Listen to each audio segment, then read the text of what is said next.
Hello everyone, 20 minute maths में एक बार फिर बहुत बहुत स्वागत है और वेलकम है आपका अनदर इम्पोर्टेंट वीडियो में। फैक्टराइजेशन को अंडरस्टैंड करेंगे क्लास 8th के लिए। क्लास 8 के लिए यहाँ पर फैक्टराइजेशन को लेकर आए हैं। सबसे पहले छोटी छोटी चीज़ों को समझेंगे और जो अपने बेस हैं उनको क्लियर करेंगे। फैक्टराइजेशन को समझने से पहले हमें समझना होगा व्हाट आर फैक्टर्स, ये फैक्टर्स आखिर ये क्या होते हैं।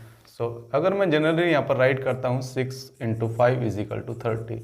ये जो नंबर्स मैंने मल्टीप्लाई किए हैं 6 × 5, ये आपके कहलाते हैं फैक्टर्स और ये आपका होता है प्रोडक्ट।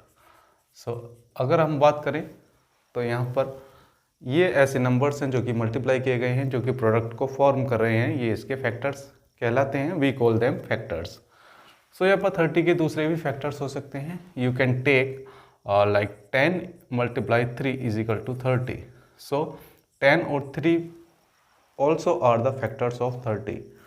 यहाँ पर अगेन अगर आप करें 30 × 1 = 30। Yes, you can say that 30 and 1 are the factors of 30। ये सभी आपके 6, 5, 10, 3, 31 ये क्या है आपके 30 के फैक्टर्स हैं, राइट।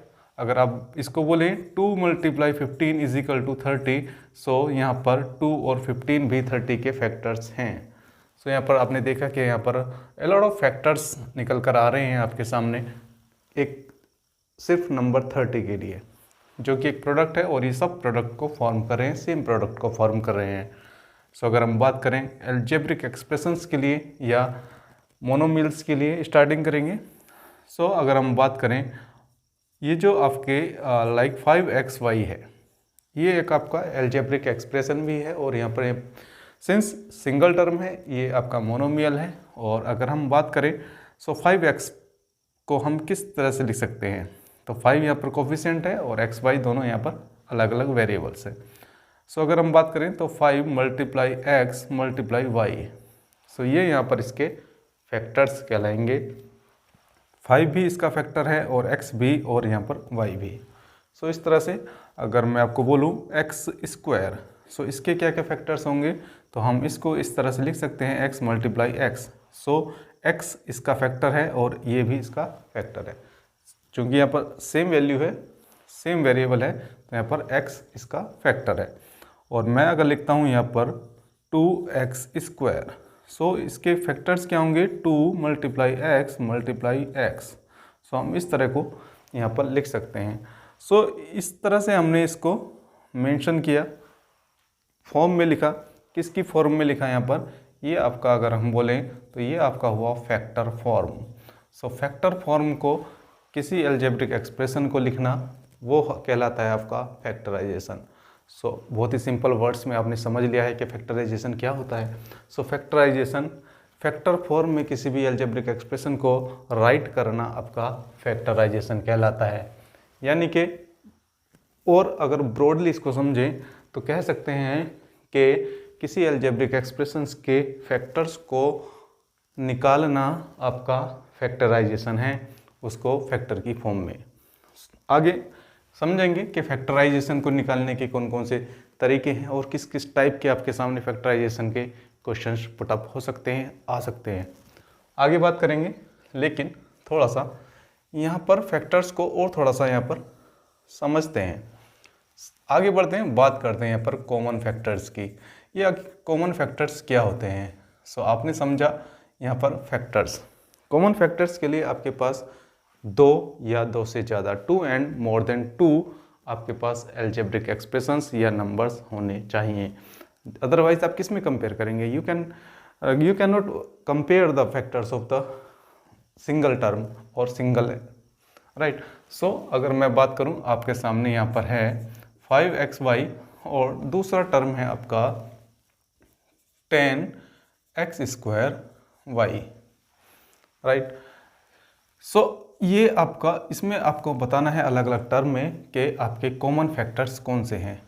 एक मैं आपको बता दूं, सबसे पहले ये कोफिशिएंट है आपका xy का कोफिशिएंट है यहाँ पर 5 और इसमें है आपका 10। आप देख सकते हैं कि 5xy को आप लाइक दिस राइट कर सकते हैं। कैसे, 5 × x × y, ये होता है आपका इरिड्यूसिबल फॉर्म। और अगर बात करें 10x² y को आप राइट कर सकते हैं 2 × 5। हमने 10 को भी ब्रेक कर दिया है, 2 5 सा 10 में। सो मल्टीप्लाई करेंगे x² को x × x × y।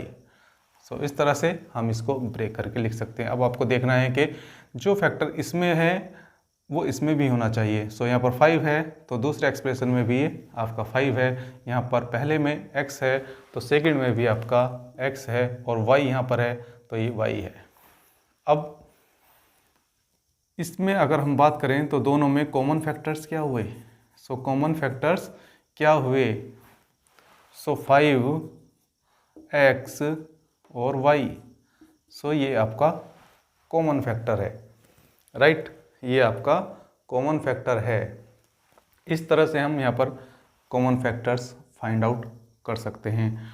और यदि मैं आपसे एक क्वेश्चन पुटअप करूँ कि यहाँ पर बात करें 5a + 10b, 5a + 10b, तो अभी इसको कॉमन कैसे लेना है? यहाँ पे कॉमन कैसे लेना है मैं आपको थोड़ा सा ब्रीफ कर देता हूँ। ये आपके अलग अलग टर्म हैं और ये एक आप एल्जेब्रिक एक्सप्रेशन आपके सामने है।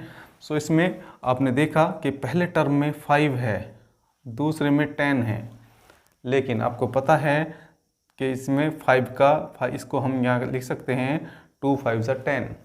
तो यहाँ पे इस तरह से इसको कर सकते हैं 5 × a + 2 × 5 × b। तो यहाँ पर 5 है और यहाँ पर भी 5 है, तो 5 हम यहाँ पर कॉमन ले सकते हैं। तो 5 हमने लिया कॉमन। अब कॉमन लेने के बाद करते हैं ब्रैकेट स्टार्ट। अभी कॉमन हमने ब्रैकेट के बाहर रखा, कॉमन फैक्टर। अब जब हम इसको कॉमन फैक्टर को बाहर लिख लेते हैं तो इसका मतलब सीधा सीधा ये हो जाता है कि इसमें दो टर्म हैं, ये इसको भी डिवाइड करेगा और दूसरी टर्म को भी डिवाइड करेगा। ये मैं आपको तरीका बता रहा हूँ, मेथड बता रहा हूँ। सो पहला टर्म है आपका 5 × a, डिवाइड करेगा ये 5 इस टर्म को, पहले वाले टर्म को, और ये सेकंड वाले टर्म को। तो अगर इसको डिवाइड करेंगे 5 से 5 कट जाएगा, कैंसिल आउट हो जाएगा, और यहाँ पर आपको बचेगा a। तो यहाँ पर आएगा a, और प्लस दूसरे टर्म को भी 5 डिवाइड करेगा। तो अगर यहाँ पर 5 आ जाता है, 5 से 5 कैंसिल आउट हो जाएगा, यहाँ पर बचेगा 2, और यहाँ पर आ जाएगा आपका b। सो अब ये आपका फैक्टर फॉर्म में आ गया है। सो ये आपका फैक्टर फॉर्म है और यही आपका फैक्टराइजेशन है। सो अगर मैं यहाँ पर क्वेश्चन पुटअप करता हूँ फैक्टराइज दिस, तो इसका आंसर होगा ये। सो इस तरह से हम यहाँ पर क्वेश्चंस को करने की कोशिश करते हैं। अलग अलग यहाँ पर फॉर्म हो सकते हैं क्वेश्चंस के, अलग अलग सवाल आपके सामने पुटअप हो सकते हैं। चलो एक और यहाँ पर एक सिंपल सा एग्जांपल हम ले लेते हैं और समझने की कोशिश करते हैं। अगर मैं लिखूँ आपको x a + b + y a + b। सो यहाँ पर आप देखेंगे ये जो आपका टर्म है, मान लो फर्स्ट टर्म है, और यहाँ पर ये ऑलरेडी आपका फैक्टर फॉर्म में है। दूसरा टर्म है, ये भी आपका फैक्टर फॉर्म में है। सो अभी हमें इसको क्या करना है? फैक्टराइज, यानी कि फैक्टर फॉर्म में इसको फिर से लिखना है।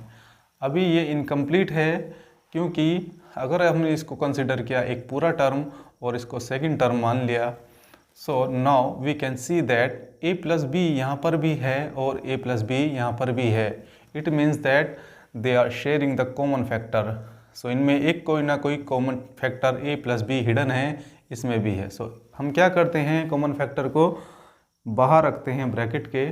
सो हमने लिख लिया है a + b, नाउ आपका ब्रैकेट हो जाएगा दूसरा स्टार्ट। सो ये हमारा कॉमन फैक्टर था, हमने इसको टेक आउट कर दिया, बाहर निकाल दिया। अब ये जो कॉमन फैक्टर है इसको डिवाइड करेगा, इस टर्म को भी और इस टर्म को भी। सो a + b इसको डिवाइड करेगा, a + b से a + b कैंसिल आउट हो जाएगा, अंदर बचेगा आपका x। So plus a + b इसको भी डिवाइड करेगा, सेकेंड टर्म को, a + b, a + b से a + b कट जाएगा, कैंसिल आउट हो जाएगा, और अंदर बचेगा आपका y।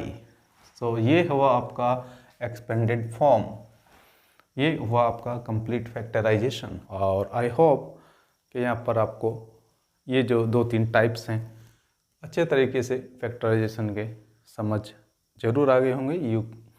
have understood all the points of the factors and the factorization. Next video में थोड़ा सा और आगे बढ़ेंगे और डिस्कस करेंगे कुछ क्वेश्चंस को, कुछ और मेथड्स को फैक्टराइजेशन के लिए क्लास 8 के लिए. So till then bye bye और टेक केयर.